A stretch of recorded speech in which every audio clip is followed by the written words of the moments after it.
అధ్యక్ష, ఈరోజు 2025-26 బడ్జెట్ సందర్భంగా అత్యంత అనుభవజ్ఞులైన నారా చంద్రబాబు నాయుడు గారి నాయకత్వంలో కూటమి ప్రభుత్వం ప్రవేశపెట్టిన ఈ బడ్జెట్ మీద చర్చించే అవకాశం రావడం అదృష్టంగా భావిస్తున్నాను.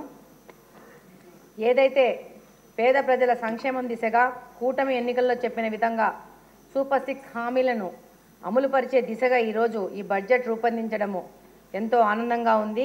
దానితో పాటు అభివృద్ధి కూడా రెండు కళ్ళల బడ్జెట్ను రూపొందించినందుకు ముఖ్యమంత్రి గారికి ధన్యవాదాలు తెలియజేసుకుంటున్నాను. అధ్యక్ష, ఈరోజు ఎన్టీఆర్ భరోసా కింద 27,500 కోట్లు, తల్లికి వందనం కింద 9,400 కోట్లు, దీపం పథకం కింద 2,600 కోట్లు, అన్నదాత సుఖీభవ కింద 6,300 కోట్లు కేటాయించి ఈరోజు ఎన్టీఆర్ భరోసా కింద పింఛన్ను ఒక్కసారే 3,000 నుంచి 4,000కు పెంచి, అలాగే వికలాంగుల పెన్షన్లు 6,000కు పెంచి, అలాగనే కంప్లీట్గా వికలాంగులు ఉన్న వాళ్ళకి 10 నుంచి 15,000 పింఛన్ వచ్చే విధంగా సంక్షేమాన్ని ముందుకు తీసుకెళ్తున్నారు మన ముఖ్యమంత్రి చంద్రబాబు నాయుడు గారు. అలాగనే సంక్షేమ పథకాలు మరియు ఎస్సీ ఎస్టీలకు ఉచిత విద్యుత్ కొరకు 400 కోట్లు కేటాయించడం వలన సంక్షేమంపై ప్రభుత్వం యొక్క చిత్తశుద్ధి అనేది తెలుస్తున్నది. అలాగే అభివృద్ధి వైపు చూస్తే అధ్యక్ష, ఒకసారి బడ్జెట్కు పూర్తిగా పరిశీలిస్తే 3,22,359 కోట్లు ప్రతిపాదించారు. ఇందులో ఒక్క వ్యవసాయ రంగానికే 48,341 కోట్ల బడ్జెట్ ప్రవేశపెట్టడం ద్వారా రైతుల పట్ల ప్రభుత్వంకున్న చిత్తశుద్ధిని తెలుస్తూ ఉంది. అలాగే అన్నదాత సుఖీభవ పథకం ద్వారా దాదాపు 50 లక్షల మంది రైతులకు పెట్టుబడి సాయం అందించే విధంగా ఈరోజు ప్రభుత్వం ముందుకెళ్తా ఉంది. అలాగనే అధ్యక్ష, విద్యాశాఖకు 34,311 కోట్లు కేటాయించారు. అంటే దాదాపు మన బడ్జెట్లో 10.8% నిధులను కేటాయించగా ఇది ఒక విప్లవాత్మకమైన మార్పు. ఈరోజు గత ప్రభుత్వము వేలాది పాఠశాలను మూసివేసి లేదా విలీనం చేసి అందులోని టీచర్ పోస్టులను మిగులుగా చూపించి ప్రజలను మరియు డిఎస్సి అభ్యర్థులను మభ్యపెట్టింది. కానీ కూటమి సర్కారు అధికారంలోకి వచ్చిన వెంటనే సాంకేతిక సమస్యలన్నింటినీ పరిష్కరించి ఇచ్చిన హామీల మేరకు 16,347 ఉపాధ్యాయ పోస్టులకు మెగా డిఎస్సిని ప్రకటించింది. దీనిని ప్రస్తుత బడ్జెట్లో కూడా ప్రస్తావించడం గమనార్హం. అలాగనే విద్యా భావితరాల భవిష్యత్తుకై మంత్రి గారు నారా లోకేష్ గారు తన చిత్తశుద్ధి తెలియజేస్తూ ఈ యొక్క బడ్జెట్లో ఇంత పెద్ద ఎత్తున కేటాయించడం జరిగింది. ఇది ఆయన ఆలోచన ఘనతకు నిదర్శనం. అలాగనే వైద్య రంగానికి 19,264 కోట్లు కేటాయించారు. ఇది బడ్జెట్లో 6% తీసుకున్నది. దీని ద్వారా ప్రజా ఆరోగ్యంపై ప్రభుత్వం యొక్క చిత్తశుద్ధి ప్రస్ఫుటంగా తెలుస్తున్నది. గత ప్రభుత్వం వైద్య రంగాన్ని అస్తవ్యస్తం చేసింది. దాన్ని సరిదిద్ది ప్రజలకు అందుబాటులోకి తీసుకురావాల్సిన అవసరం ఉంది. అందుకని ఇంత పెద్ద ఎత్తున వైద్య రంగానికి బడ్జెట్ కేటాయింపులు చేయడం జరిగింది.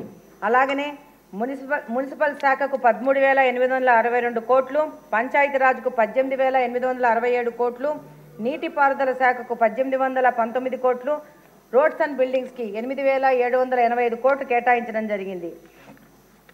అధ్యక్ష, పైన శాఖలను గత ప్రభుత్వం పూర్తిగా నిర్లక్ష్యం చేసింది. గత ప్రభుత్వంలో గర్భిణులు రోడ్డు మీద వెళ్తే అక్కడికక్కడే వాళ్ళకి ప్రసవం అయ్యే స్థితిలో రోడ్లను వదిలిపోయారు గత ప్రభుత్వంలోని పెద్దలు. అందుకే రోడ్స్ అండ్ బిల్డింగ్ శాఖకి ఇంత పెద్ద నిధులను కేటాయించారు. దీనికి ముఖ్యమంత్రి గారికి ధన్యవాదాలు తెలియజేసుకుంటున్నాను. అధ్యక్ష, అలాగనే ఈరోజు నీటిపారుదల శాఖలో పోలవరానికి 6,700 కోట్లు కేటాయించారు. పోలవరం అనేది రాష్ట్రం యొక్క ప్రధాన ప్రాధాన్యత ప్రాజెక్టుగా తీసుకుపోవడం జరుగుతూ ఉంది. రాష్ట్రం యొక్క రూపురేఖలను మార్చే గొప్ప చారిత్రక ప్రాజెక్టు పోలవరం ప్రాజెక్టు. ముఖ్యంగా రాయలసీమ ప్రాంతవాసినైన నేను ఆ ప్రాంత అభివృద్ధికి ఈ ప్రాజెక్టు ఎంతగా ఉపయోగపడుతుందో పూర్తిగా తెలిసినదాన్ని. ఈ ప్రాజెక్టు వలన మా ప్రాంతము హార్టికల్చర్ హబ్గా మారుతుందని తెలియజేసుకుంటున్నాను. అలాగనే ముఖ్యమంత్రి గారు పోలవరం నుంచి బనకచెర్ల వరకు నీటిని తీసుకురావాలనే ఒక పెద్ద భాగీరథ ప్రయత్నంతో ముందుకెళ్తున్నారు. ఇంకా ఒక ముఖ్య విషయం ఏంటంటే అధ్యక్ష, క్యాపిటల్ ఎక్స్పెండిచర్ ద్వారా 40,635 కోట్లు కేటాయించారు. గత ప్రభుత్వము వేల కోట్లు కేటాయించి అందులో 10% కూడా ఖర్చు చేయలేదు. ఆ ఖర్చును కూడా వాళ్ళ సొంత అవసరాల కోసం రుషికొండలో ప్యాలెస్లు, సొంత బిల్డింగులు కట్టుకోవడానికి వాడుకున్నారు. పయ్యావుల కేశవ్ గారు మంత్రి గారు చెప్పిన ప్రకారము క్యాపిటల్ ఎక్స్పెండిచర్ అంటే ఒక భూమిని కొని ఆ భూమిలో ఒక బోరు వేసి పంట పండించి దాని నుంచి ఆదాయం వచ్చే విధంగా వెళ్ళడం అనేది అలా వెళ్ళాల్సిన అవసరం ఉంది. కానీ గత ప్రభుత్వం చేసిన వాటి వల్ల ఎంతో నష్టపోయాము. ఈరోజు ఈ మూలధన నిధి ద్వారా రాష్ట్ర అభివృద్ధి కార్యక్రమాలు రూపొందించుకుంటున్నాయి. ఇకపోతే రాష్ట్రానికి పెట్టుబడులు కోసం ముఖ్యమంత్రి గారు లోకేష్ గారు దావోస్ పర్యటన ద్వారా పెట్టుబడుల వరదకు సృష్టించారు. ఇందువలన 4 లక్షల ఉద్యోగాల అవకాశాలు వచ్చే విధంగా పెట్టుబడిదారులైన NTPC, green energy limited, NHCC, BPCL, Reliance industries, Tata power, Greenko company, TCS లాంటి ఎన్నో కంపెనీలు రాష్ట్రానికి వచ్చి ఇక్కడ యొక్క అభివృద్ధికి ముందుకెళ్తున్నారు. దీనికి కారణం లోకేష్ గారి కారణము. అలాగనే అధ్యక్ష, గత ప్రభుత్వము తెలుగు భాషను కంప్లీట్గా విస్మరించడము, ఇంగ్లీష్ మీడియంను తీసుకురావడము, తెలుగు మీడియం ఉండాలి అని చెప్పిన ప్రతిపక్షాలని ఎద్దేవా చేస్తూ మనం తప్పు చేస్తున్నామని చెప్తున్నారు. యాజ్ ఏ మదర్గా, ఒక మహిళగా నా పిల్లల్ని పెంచుకున్న విధానంలో మదర్ టంగ్ అనేది ఎంత ముఖ్యమో పిల్లలకి అనేది నాకు తెలుసు. దానికోసము ఈసారి ప్రభుత్వము తెలుగు భాష పరిరక్షణకై తొలిసారి 10 కోట్ల రూపాయలు కేటాయించడం జరిగింది. అలాగనే మాదక ద్రవ్యాల రహిత రాష్ట్రంగా ముందుకు తీసుకెళ్లడానికి నవోదయ కింద 2.0 కింద 10 కోట్లు మనకు కేటాయించడం జరిగింది. అలాగనే గత ప్రభుత్వం ఇసుక ద్వారా వ్యాపారాలు చేస్తే ఈ ప్రభుత్వము ఉచిత ఇసుక ఇచ్చి మన మన మన కార్మికులకు ఎంతగా భరోసాగా ఉంది. అలాగనే ఒక నిమిషం, నేను చిన్న షార్ట్ నోట్స్ రాసుకున్నాను. గత సర్కార్ పెట్టిన 22,500 కోట్ల బకాయిలను మన కూటమి సర్కార్లు చెల్లించి గత ప్రభుత్వం నిలిపివేసిన 73 కేంద్ర ప్రాయోజిత పథకాలను పునరుద్ధరించడం జరిగింది. అలాగనే అధ్యక్ష, ఇమాం మౌజాంలకి జీతాలను పెంచిన ఘనత కూడా మన ప్రభుత్వానిదే. ఈరోజు పాఠశాలలు ఎదుర్కొంటున్న సమస్యను గుర్తించి ప్రభుత్వ పాఠశాలన్నిటికీ ఉచిత విద్యుత్తుని సరఫరా చేయాలని నిర్ణయించడం హర్షణీయం. అలాగనే అధ్యక్ష, మహిళా సంక్షేమమే కుటుంబ సంక్షేమాన్ని భావించిన మన ముఖ్యమంత్రి గారు ఎన్నడూ లేని విధంగా మహిళా శిశు సంక్షేమానికి అత్యధిక ప్రాధాన్యత ఇస్తూ 4,332 కోట్లు కేటాయించడం జరిగింది. ప్రస్తుతం 45.8% ఉన్న ఫిమేల్ లేబర్ ఫోర్స్ పార్టిసిపేషన్ రేట్ను 2047వ సంవత్సరం నాటికి 80%గా పెంచే విధంగా దార్శికతతో మన ముఖ్యమంత్రి వర్యులు విజన్ 2047ని రూపొందించడం జరిగింది. ప్రైవేటు సంస్థల మన రాష్ట్రానికి ఆకర్షించే ఉద్దేశంతో వైబిలిటీ గ్యాప్ ఫండ్ని తీసుకొచ్చి పీఫోన్ను తీసుకొచ్చి దానికోసం ప్రస్తుత బడ్జెట్లో 2,000 కోట్లను కేటాయించడం జరిగింది. ఇది రాష్ట్ర అభివృద్ధి పట్ల ముఖ్యమంత్రి గారికి ఉన్న చిత్తశుద్ధి, అంకితభావం అర్థమవుతోంది. అలాగనే దేశంలో అందరికంటే ముందుగా భవిష్యత్తును ఊహించి semi conductor and display fab policy, అలాగనే ఏపీ డ్రోన్ పాలసీ, అలాగనే AP data centre policy, AP integrated clean energy policy వంటి వాటిని తీసుకొచ్చి ఒక గొప్ప ఆదర్శంగా మన ముఖ్యమంత్రి గారు ముందుకెళ్తున్నారు. చివరగా అధ్యక్ష, ఈ సభలో గత ప్రభుత్వంలోని నాయకులు గెలిచిన వాళ్ళు 11 మంది లేరు. బడ్జెట్ గురించి మాట్లాడడానికి లేరు. మన తప్పులను ఒప్పులను మాట్లాడడానికి లేరు. సభకు గైర్హాజరవుతున్నారు.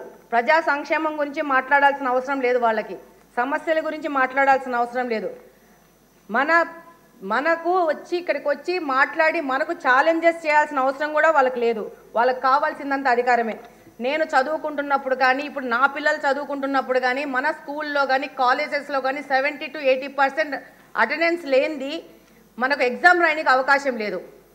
నేను మాట్లాడచ్చో లేదో తెలియదు కానీ అధ్యక్ష, ఇక్కడ కూడా అలాంటి రూలే పెట్టి 80% అటెండెన్స్ లేని వాళ్ళకి నెక్స్ట్ ఫైనాన్షియల్ ఇయర్కి డిస్క్వాలిఫై చేసేస్తే వాళ్ళు కూడా వచ్చి ప్రజా క్షేత్రంలో ప్రజా సమస్యల గురించి మాట్లాడుకునే అవకాశం ఉంటుందని చెప్పేసి నేను భావిస్తున్నాను అధ్యక్ష. చివరిగా విచ్ఛిన్నమైపోయిన మన రాష్ట్రాన్ని పునర్నిర్మించడానికి ఏదైతే మన ముఖ్యమంత్రి గారు 1995లో విజన్ 2020 అన్నారు, దాని నిదర్శనమే ఈరోజున్న హైదరాబాద్ నగరం. ఇప్పుడు విజన్ 47 కూడా మన భవిష్యత్తును నిర్ణయిస్తుంది. ఏపీని ఆర్థిక పరిపుష్టి చేసేందుకు, ఒక అభివృద్ధి చెందిన రాష్ట్రంగా ఆంధ్రప్రదేశ్ను మార్చేందుకు ఈ బడ్జెట్ ఎంతగానో ఉపయోగపడుతుంది. దీనికి తుది మెరుగులు దిద్దిన ఫైనాన్స్ మినిస్టర్ పయ్యావుల కేశవ్ గారికి, ఆలోచన చేసిన ముఖ్యమంత్రి గారికి, డిప్యూటీ సీఎం పవన్ కళ్యాణ్ గారికి, అలాగే నారా లోకేష్ గారికి మీ ద్వారా ధన్యవాదాలు తెలియజేసుకుంటున్నాను. చివరగా మీరు నాకు ఈ అవకాశం ఇచ్చినందుకు మీకు కూడా ధన్యవాదాలు తెలియజేసుకుంటున్నాను అధ్యక్ష. బడ్జెట్ ప్రసంగానికి ధన్యవాదాలు అంటే చాలామంది బడ్జెట్ చదివేస్తున్నారు. అలా కాకుండా సరైన అంశాలు 2-3 తీసుకుని ఆ అంశాల్లో ఉన్న విశిష్టతని మాట్లాడితే ఈ ధన్యవాదాలు అనే ప్రసంగానికి సార్థకత వస్తుంది. ప్రతి వాళ్ళు కేశవ్ గారు చదివిన బడ్జెట్నే రిపీట్ చేసి దీనికి ఎంత కేటాయించారు, దీనికి ఎంత కేటాయించారు కన్నా ఇప్పుడు శ్రీమతి సుందూరా గారు మాట్లాడారు. Thank you, Speaker Sir, for giving me this opportunity to speak on the budget of 2025-26. Today, Andhra Pradesh stands at a defining moment